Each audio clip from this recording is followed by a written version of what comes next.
Après 5 heures de débat, le résultat des votes tombe enfin. Le Parlement refuse des élections anticipées pour la deuxième fois en 5 jours. Vote final pour 54 contre 68. 2 abstentions. Honorable membre du Congrès, le projet de réforme constitutionnelle n'a pas réuni le nombre de voix requis pour son approbation. Ce projet d'avancer les élections prévues en avril 2024 à la fin de cette année était présenté par le parti de droite Fuerza Popular. Il avait le soutien de la présidente Dina Boluarte.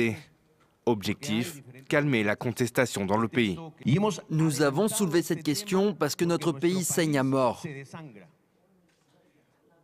Parce que nous avons besoin de la paix le plus rapidement possible.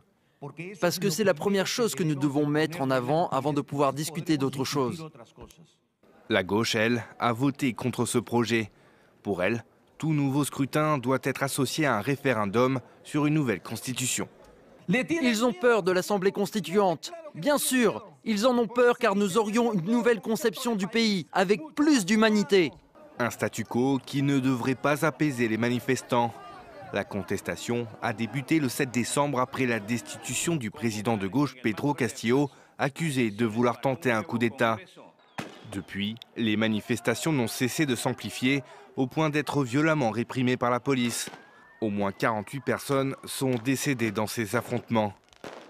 Les revendications des protestataires sont aujourd'hui multiples. En plus de la démission de Dina Boluarte, ils réclament la dissolution du Parlement, des élections générales, mais aussi une assemblée constituante et la libération de Pedro Castillo.